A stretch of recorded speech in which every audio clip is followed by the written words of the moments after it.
Good morning. Today we have to discuss about development financial institutions. Development financial institutions നെ കുറിച്ചാണ് ഇന്ന് നമ്മൾ discuss ചെയ്യുന്നത്.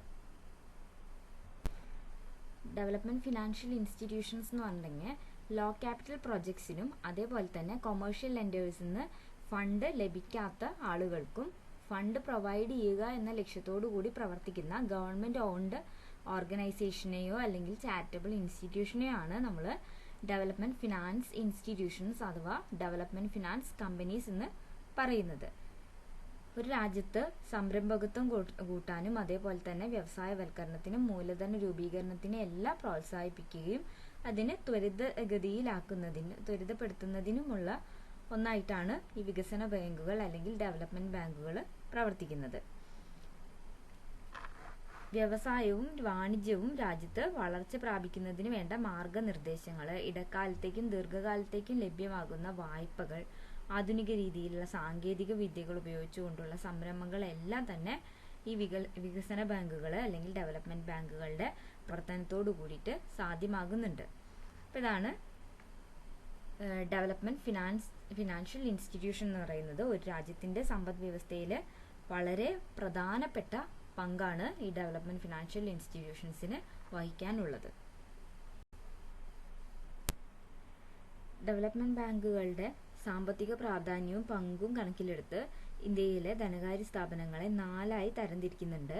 അതിൽ ഒന്നാണ് നാഷണൽ ഡെവലപ്മെന്റ് ബാങ്ക്. അതിന് ഉദാഹരണമാണ് IDBI, SIDBI, ICICI, IFCI, IRBI, IDFC.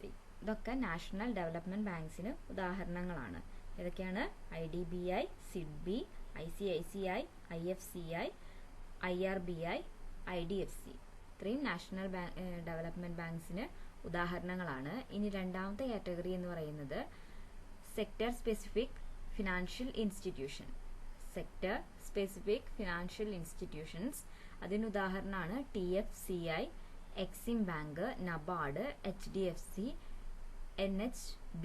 ഇതൊക്കെ സെക്ടർ സ്പെസിഫിക് ഫിനാൻഷ്യൽ ഇൻസ്റ്റിറ്റ്യൂഷൻസിന് ഉദാഹരണമാണ്. ഇനി മൂന്നാമത്തെയാണ് ഇൻവെസ്റ്റ്മെന്റ് ഇൻസ്റ്റിറ്റ്യൂഷൻസ്. അതായത് അതിന് ഉദാഹരണങ്ങളാണ് LIC, GIC, UTI ഒക്കെ ഈ ഇൻവെസ്റ്റ്മെന്റ് ഇൻസ്റ്റിറ്റ്യൂഷൻസിന് ഉദാഹരണമാണ്. ഇനി നാലാമത്തെ കാറ്റഗറിയാണ് state level institutions. State finance corporation, ISDCs ഇതൊക്കെ സ്റ്റേറ്റ് ലെവൽ ഇൻസ്റ്റിറ്റ്യൂഷൻസിന് ഉദാഹരണങ്ങളാണ്. ഇത്രയാണ് ക്ലാസിഫിക്കേഷൻ വരുന്നത്. 4ആയിട്ടാണ് ക്ലാസിഫൈ ചെയ്തിരിക്കുന്നത്. National development banks, sector specific financial institutions, investment institutions and state level institutions. ഇനി നമുക്ക് ഡെവലപ്മെന്റ് ഫിനാൻസ് ഇൻസ്റ്റിറ്റ്യൂഷൻസിന്റെ മെയിൻ ഒബ്ജക്റ്റീവ്സ് എന്തൊക്കെയാണെന്നുള്ളത് നോക്കാം. ഏറ്റവും അടിസ്ഥാനമായ ലക്ഷ്യം എന്ന് പറയുന്നത് സാമ്പത്തിക വികസനം, ഇക്കണോമിക് ഡെവലപ്മെന്റ് ഉണ്ടാക്കുക എന്നുള്ളത് തന്നെയാണ്. രണ്ടാമത്തെ ലക്ഷ്യമായിട്ട് വരുന്നത് ഈ development finance institutions financial support മാത്രമല്ല ഈ സെക്ടേഴ്സിന് നൽകുന്നത്, അതിനോടൊപ്പം തന്നെ ടെക്നിക്കൽ സപ്പോർട്ട് കൂടി പ്രൊവൈഡ് ചെയ്യുന്നുണ്ട്. പിന്നെ DFCs അതായത് നമ്മുടെ ഡെവലപ്മെന്റ് ഫിനാൻഷ്യൽ ഇൻസ്റ്റിറ്റ്യൂഷൻസ് ഡെപ്പോസിറ്റ്സ് പ്രൈവറ്റിൽ നിന്ന് അല്ല പബ്ലിക്കിൽ നിന്ന് ഡെപ്പോസിറ്റ് കളക്ട് ചെയ്യുന്നില്ല. ജനങ്ങളിൽ നിന്ന് നേരിട്ട് ഡെപ്പോസിറ്റ്സ് കളക്ട് ചെയ്യുന്നില്ല. അവർ ഫണ്ട് റേസ് ചെയ്യുന്നത് ഗവൺമെന്റിന്റെ ഫണ്ട് ബോറോ ചെയ്തിട്ടും അതേപോലെ തന്നെ ഗവൺമെന്റിന്റെ ബോണ്ട്സ് ജനറൽ പബ്ലിക്കിന് സെല്ല് ചെയ്തുമാണ് ഫണ്ട് റേസ് ചെയ്യുന്നത്. പിന്നെ ഇത്തരം ഇൻസ്റ്റിറ്റ്യൂഷൻസ് ബാങ്കുകൾക്ക് ഒരു ഗ്യാരണ്ടി പ്രൊവൈഡ് ചെയ്യുന്നുണ്ട് കമ്പനീസിന്റെ ഭാഗത്ത് നിന്നുകൊണ്ട്. പിന്നെ അണ്ടർറൈറ്റിങ്ങിലൂടെയും ഫണ്ട് റേസ് ചെയ്യാനായിട്ട് സാധിക്കുന്നുണ്ട്. പിന്നെ ഈ development finance institutions technical assistance കൂടി നൽകുന്നുണ്ട്. അതായത് port viability study, consultancy services, അങ്ങനെ പല അസിസ്റ്റൻസും ഡെവലപ്മെന്റ് ഫിനാൻസ് ഇൻസ്റ്റിറ്റ്യൂഷൻസ് പ്രൊവൈഡ് ചെയ്യുന്നുണ്ട്. ഇനി നമുക്ക് ഇമ്പോർട്ടൻറ്റ് ഡെവലപ്മെന്റ് ഫിനാൻസ് ഇൻസ്റ്റിറ്റ്യൂഷൻസ് ഏതൊക്കെയാണെന്നുള്ളത് നോക്കാം. അത് ഓരോ സെക്ടറിലും വരുന്നത് അങ്ങനെ തരംതിരിച്ചിട്ടാണ് പറയുന്നത്. ആദ്യം ഇൻഡസ്ട്രിയൽ സെക്ടറിൽ വരുന്ന പ്രധാന ഡെവലപ്മെന്റ് ഫിനാൻസ് ഇൻസ്റ്റിറ്റ്യൂഷൻസ് ആണ് പറയുന്നത്. The first one is IFCI. Industrial Finance Corporation of India, that is established in 1948. It is the first development finance institution in India. Then the second one, ICICI, Industrial Credit and Investment Corporation of India Limited, that is established in 1955. 1955 ICICI establish ചെയ്യുന്നത് by an initiative of the world bank, and it is a subsidiary company of ICICI bank limited. ഈ ICICI അതിൻ്റെ subsidiary company 1994 establish ചെയ്യുന്നത്. 2002 ICICI limited ICICI bank limited ആയിട്ട് merge ചെയ്തു. ഇതാണ് ഇന്ത്യയിലെ ആദ്യത്തെ first universal bank എന്ന് പറയുന്നത്. ICICI ആണ് ഇന്ത്യയിലെ ആദ്യത്തെ യൂണിവേഴ്സൽ ബാങ്ക്. ഇനി അടുത്തത് universal bank.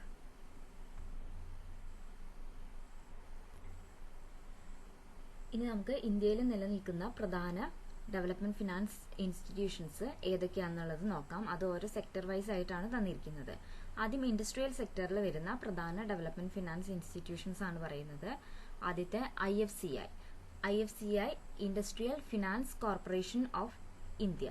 Industrial Finance Corporation of India, IFCI, that was established in 1948. It is the first development finance institution in India. ഇന്ത്യയിലെ ആദ്യത്തെ ഡെവലപ്മെന്റ് ഫിനാൻസ് ഇൻസ്റ്റിറ്റ്യൂഷൻ ആണ് IFCI എസ്റ്റാബ്ലിഷ് ചെയ്യുന്നത് 1948. ഇനി അടുത്തത് പറയുന്നത് ICICI industrial credit and investment corporation of India limited. ICICI that is established in 1955 by an initiative of World Bank. ICICI establish ചെയ്യുന്നത് 1955 ഇതിന്റെ subsidiary company ആയിട്ടുള്ള ICICI ബാങ്ക് ലിമിറ്റഡ് എസ്റ്റാബ്ലിഷ് ചെയ്യുന്നത് 1994. ICICIയുടെ സബ്സിഡിയറി കമ്പനി ആയിട്ടുള്ള ICICI ബാങ്ക് ലിമിറ്റഡ് എസ്റ്റാബ്ലിഷ് ചെയ്യുന്നത് 1994. 2002 ഈ ICICI limited ICICI bank ലിമിറ്റഡുമായിട്ട് merge ചെയ്യുകയും ഇന്ത്യയിലെ ആദ്യ യൂണിവേഴ്സൽ ബാങ്കായി ICICI മാറുകയും ചെയ്തു. ഇന്ത്യയിലെ ആദ്യ യൂണിവേഴ്സൽ ബാങ്കാണ് ICICI. എന്താണ് യൂണിവേഴ്സൽ ബാങ്ക് എന്ന് നോക്കാം. യൂണിവേഴ്സൽ ബാങ്ക് എന്ന് പറഞ്ഞിട്ടുണ്ടെങ്കിൽ ഒരേ സമയം കൊമേഴ്ഷ്യൽ ബാങ്കിന്റെയും ഡെവലപ്മെന്റ് ഫിനാൻസ് ഇൻസ്റ്റിറ്റ്യൂഷൻസിന്റെയും ഫങ്ഷൻസ് പെർഫോം ചെയ്യുന്ന ഫിനാൻഷ്യൽ ഇൻസ്റ്റിറ്റ്യൂഷൻസിനെയാണ് യൂണിവേഴ്സൽ ബാങ്ക് എന്ന് പറയുന്നത്. ഇനി അടുത്ത ഡെവലപ്മെന്റ് ബാങ്ക് ആണ്, ഡെവലപ്മെന്റ് ഫിനാൻസ് ഇൻസ്റ്റിറ്റ്യൂഷൻ ആണ് പറയുന്നത് IDBI industrial development bank of India. IDBI industrial development bank of India, that was set up in 1964 under RBI.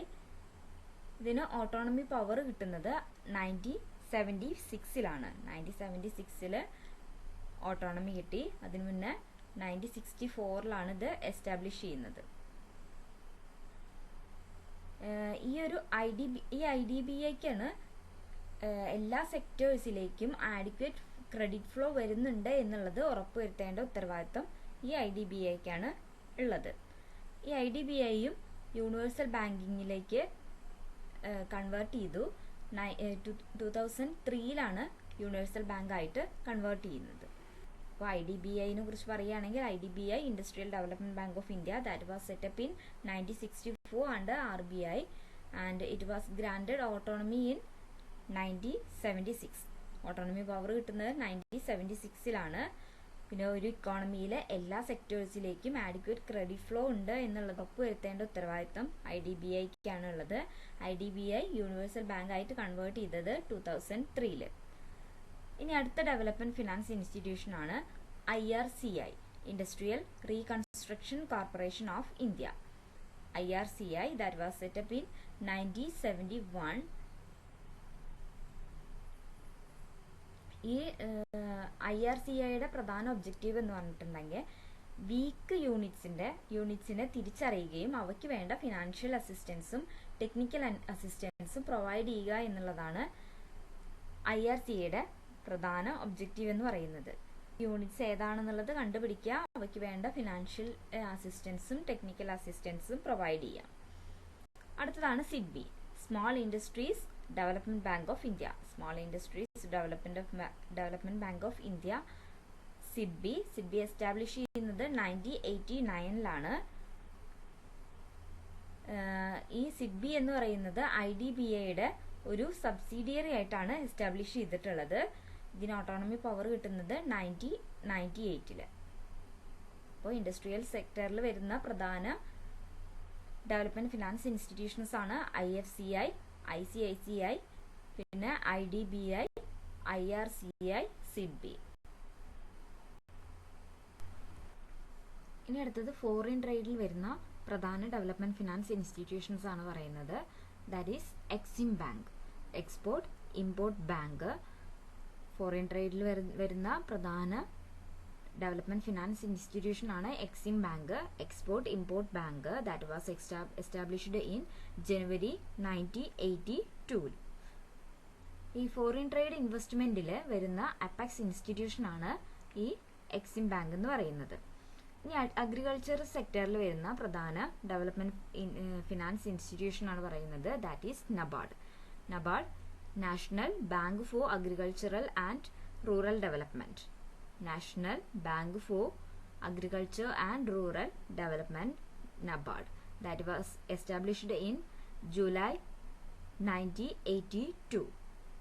ഇത് എസ്റ്റാബ്ലിഷ് ചെയ്യുന്നത് ശിവരാമൻ കമ്മിറ്റിയുടെ റെക്കമെൻഡേഷന്റെ ഭാഗമായിട്ടാണ്. അഗ്രികൾച്ചറൽ ആൻഡ് റൂറൽ സെക്ടറിലെ അപ്പെക്സ് ഇൻസ്റ്റിറ്റ്യൂഷൻ ആയിട്ടാണ് നബാർഡ് വരുന്നത്. പിന്നെ റീഫിനാൻസിങ് ഇൻസ്റ്റിറ്റ്യൂഷൻ ആയിട്ടും ഇത് പ്രവർത്തിക്കുന്നുണ്ട്. ഇനി ഹൗസിംഗ് സെക്ടറിൽ വരുന്ന പ്രധാന ഡെവലപ്മെന്റ് ഫിനാൻസ് ഇൻസ്റ്റിറ്റ്യൂഷൻ ആണ് NHB, national housing bank. That was established in 1988. Housing ഫിനാൻസിലെ അപ്പെക്സ് ഇൻസ്റ്റിറ്റ്യൂഷൻ ആയിട്ടാണ് ഈ NHB വരുന്നത്. ഇത്രയാണ് നമുക്ക് ഇന്നത്തെ ക്ലാസ്സിൽ പറയാനുള്ളത്. അപ്പോൾ നമ്മൾ എന്താണ് ഡെവലപ്മെന്റ് ബാങ്ക്സ് എന്ന് പറഞ്ഞു, ഒബ്ജക്റ്റീവ്സ് പറഞ്ഞു, പിന്നെ പ്രധാനപ്പെട്ട ഡെവലപ്മെന്റ് ഇൻസ്റ്റിറ്റ്യൂഷൻസ് ഏതൊക്കെയാണെന്നുള്ളതൊക്കെ പറയുകയുണ്ടായി. Thank you.